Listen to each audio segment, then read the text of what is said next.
નમસ્કાર મિત્રો, હું હરિવર્ધન ચોકસી આપ સૌનું સ્વાગત કરું છું. મિત્રો, આજના વિડીયોમાં આપનું ખૂબ ખૂબ સ્વાગત છે. મિત્રો, આપણા જીવનમાં ઘણી વખત આપણે નાની નાની ભૂલો કરીએ છીએ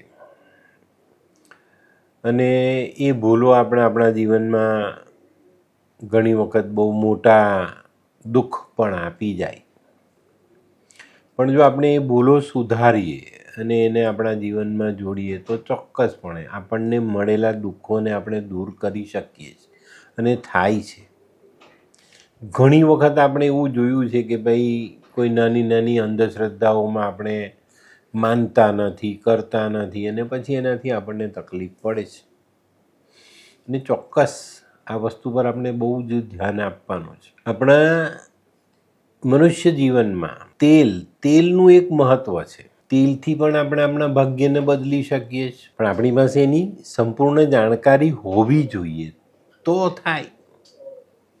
પણ જો આપણે એને ઓળખીએ નહીં અથવા એનો અલગ રીતે ઉપયોગ કરીએ, ઘણી વખત અલગ રીતે ઉપયોગમાં એનો દુરુપયોગ થઈ જાય ત્યારે આપણને નુકસાન પણ થાય ને. તો આ બધી વસ્તુઓને બહુ સરસ રીતે જાણવાની છે. ઘણી વખત એવું કહેવાય કે ભાઈ અંધશ્રદ્ધા છે, આ તો આમ જ થાય, આમ જ કરવું પડે. બધું જ બરાબર છે, પણ જ્યારે તમારો એ દ્રવ્યનો ઉપયોગ બદલાય ત્યારે એની ઓરામાં ફરક આવે. લાલ કિતાબમાં એક બહુ મહત્વની વાત કીધેલી છે. નદી એ તમારી કુંડળીનું ચોથું સ્થાન અને દરિયો એ તમારું 9મું સ્થાન, ભાગ્ય સ્થાન. ભગવાને દુનિયામાં દરિયો કેમ બનાવ્યો ને એમાં મીઠું કેમ મૂક્યું? કે જે કચરો આવે તે મીઠાના પાવરથી પીગળી જાય, સડીને એમાં પાણીમાં સમાઈ જાય, પાછો રિસાયકલ થઈને મનુષ્ય જીવનમાં કામ લાગે. તો આજે આપણે વાત કરીએ તેલની. હવે ઘણા લોકો હનુમાનજીની ભક્તિ કરે, બરાબર?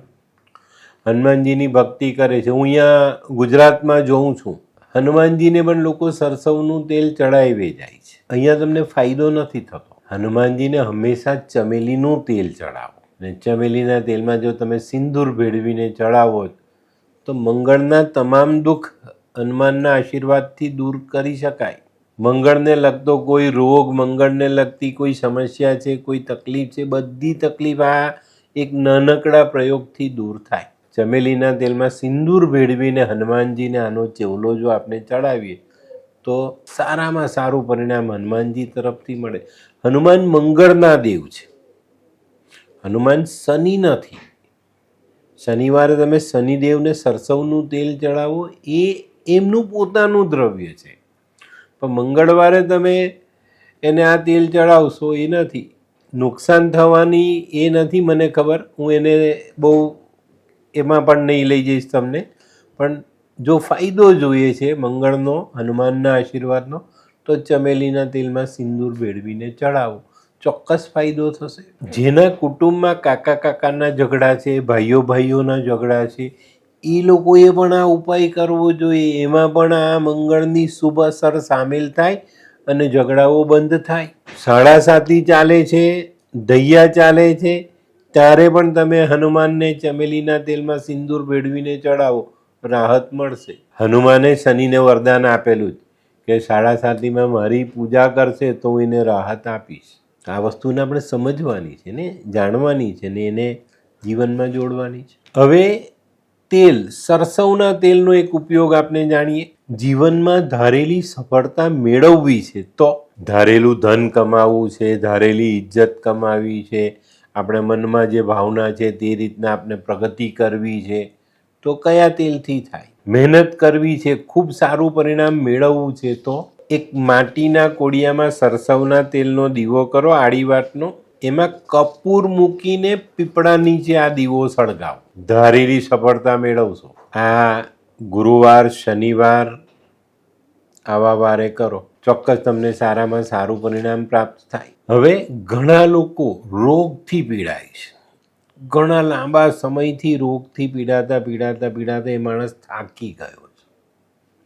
હવે આમાંથી મુક્તિ મેળવવી છે તો કયો દીવો, કયા તેલનો દીવો કરવો? તો આવા લોકોએ 43 દિવસ સળંગ ગુરુવારના દિવસથી શરૂ કરવાનો અને 43 દિવસ સળંગ તલના તેલનો દીવો કરવો, ચપટી કાળા તલ નાખવાના અને આ દીવો પીપળાના ઝાડ નીચે સાંજે આ દીવો સળગાઈ આવવાનો. પણ 43 દિવસ સળંગ કરજો તો ચોક્કસ તમને તમારા રોગમાં મોટી રાહત આપે. તો તેલમાં પણ આટલી સરસ તાકાત છે. જુઓ, તેલને આપણે શનિ સાથે જોડીએ છીએ. ચોક્કસ હનુમાન અને શનિ વચ્ચે સામંજસ્ય છે, પણ જાતા જેનો તેનો ઉપયોગ નહીં કરો. યોગ્ય સમયે યોગ્ય રીતે સમજણ કેળવો અને એનો સમયસર યોગ્ય જગ્યાએ આવા ઉપાયોને જો તમે કરો છો તો ચોક્કસ તમને ફાયદો મળે. હવે એક ઉપાય આપણે બીજો સમજીએ કે જીવનમાં ઘણા બધા રોગ તમને ઘેરી વળ્યા છે, એક પછી એક રોગ થતા જાય છે, તો શું કરશો? તો આવા વ્યક્તિઓએ એક બહુ સરસ ઉપાય આપું છું, પણ તમારે કરવાનો છે તો તમને ચોક્કસ એમાં ફાયદો થાય. શનિવારના દિવસે સરસવના તેલમાં રીંગણનું શાક બનાવો, સરસવના તેલમાં 7 પૂરી બનાવો. થોડીક મીડિયમ સાઇઝની બનાવજો, જેથી તમે જેને આપો ને ખાય તેનું પેટ ભરાય. આ રીંગણનું શાક અને પૂરી બનાવીને કોઈ અંધ અથવા અપંગ માણસને તમે આ ભોજન કરાવો. આ ઉપાયમાં થોડી મહેનત થશે, અંધને શોધવો પડે, અપંગને શોધવો પડે, રસોઈ બનાવીને તમારે લઈને જવું પડે.